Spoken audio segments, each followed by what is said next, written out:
ജെൻസി എന്ന് പറയാവുന്ന ജ്യോതിരാദിത്യ സിന്ധ്യ കൊണ്ടുവന്ന ഒരു പരിഷ്കാരമാണ്. അങ്ങനെ ഒരു ആപ്പ് ഇൻസ്റ്റാൾ ചെയ്ത് ഗവൺമെൻറ് തന്നെ ആപ്പിലായ ഒരു സംഭവമാണ്. എല്ലാവരും മന്ത്രിസഭാ യോഗത്തിൻ്റെ തീരുമാനമായിട്ട് ഇത് വന്നിട്ടില്ല. വ്യാഴാഴ്ചയാണ് മന്ത്രിസഭാ യോഗം അവിടെ ചേരുന്നത്. അതിൻ്റെ തീരുമാനമായിട്ട് ഇത് നമ്മൾ കണ്ടിട്ടില്ല. ജ്യോതിരാദിത്യ സിന്ധ്യ പ്രഖ്യാപിക്കുന്നു. അതിനെ തുടർന്ന് അദ്ദേഹം ആദ്യം പറഞ്ഞ വിശദീകരണം എന്ന് പറഞ്ഞാൽ, ഈ ആപ്പ് നിങ്ങൾക്ക് ഉപയോഗിക്കാതിരിക്കുകയോ അത് നിങ്ങൾക്ക് അൺഇൻസ്റ്റാൾ ചെയ്യുകയോ ചെയ്യും. അങ്ങനെ ഓപ്ഷനിലാണ്, ഇത് മാൻഡേറ്ററി അല്ല. അങ്ങനത്തെ ഒരു ആപ്പായിരുന്നു. പക്ഷേ ബ്രിട്ടാസാണ് ഇത് ആദ്യം ഈ വിഷയമെടുത്തിട്ട് പാർലമെന്റിനകത്ത് ഇത് വലിയൊരു സ്തംഭനമായിട്ട് വരും എന്നറിഞ്ഞതിനെ തുടർന്നാണ് ഗവൺമെൻറ് നയപരമായിട്ടും അതുപോലെ തന്ത്രപരമായിട്ടും ഒരു പിൻവാങ്ങൽ ഈ കാര്യത്തിൽ നടത്തിയിട്ടുള്ളത്. ഇതിൻ്റെ ഒരു ബാക്ക്ഗ്രൗണ്ട് എന്ന് പറഞ്ഞാൽ ഞാൻ പറയാം. അതായത് നമ്മൾക്കിപ്പോൾ അറിയാം, എറണാകുളത്ത് തന്നെ ജെറി അമൽദേവ് 25 ലക്ഷം രൂപയുടെ ഒരു തട്ടിപ്പാണ്. പാവം മൊബൈലിലൊന്ന് നോക്കി ഏതോ ഒരു കുഴി ഇതുപോലൊരു ആപ്പിൽ ചെന്ന് ചാടി. അങ്ങനെയാണ്. അതുപോലെ നമ്മൾ കണ്ടുകൊണ്ടിരിക്കുകയാണ്, എനിക്കും വന്നുകൊണ്ടിരിക്കുന്ന മെസ്സേജാണ് നിർമ്മലാ സീതാരാമൻ, നിങ്ങളിപ്പോൾ 1000 രൂപ നിക്ഷേപിച്ചു കഴിഞ്ഞാൽ 25 കോടി രൂപയുടെ ബെനിഫിറ്റ് നിങ്ങൾക്ക് വരും. ഞാനും വിചാരിച്ചത് ഇത് ഒന്നാം തരം ഡീപ്പ് ഫേക്ക് ആയിരുന്നു.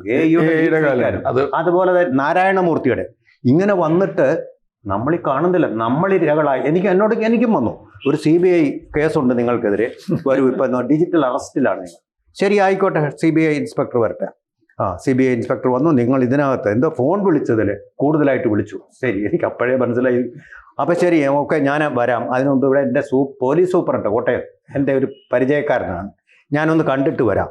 അതോടുകൂടി കംപ്ലീറ്റ് ഡിജിറ്റൽ അറസ്റ്റും അതിൻ്റെ വീഡിയോയും അപ്രത്യക്ഷമായി. ഇത് പക്ഷേ സാധാരണക്കാർ ഇത് കാണുമ്പോൾ അങ്ങ് ടെൻഷൻ അടിച്ചിട്ട് ഇപ്പോൾ ഡിജിറ്റൽ അറസ്റ്റിൽ പെട്ടിട്ട് കിടന്ന് മഹാരാഷ്ട്രയിൽ ഒരാൾ ഇതിൻ്റെ ഒരു മുഴുവൻ ജീവിതത്തിൽ സമ്പാദിച്ച വരുമാനം മുഴുവൻ ഇതിൽ പോയി. അപ്പൊ ഇതിനെ പാവം അങ്ങനെ ഒരു മനുഷ്യൻ, അദ്ദേഹത്തിനോട് 1 മണിക്കൂർ നേരം ഓഫ് ചെയ്യരുത്, ടോയ്ലറ്റിൽ പോകുമ്പോൾ പോലും പുള്ളി ഇതിങ്ങനെ പിടിച്ചോണ്ട് പോവുക.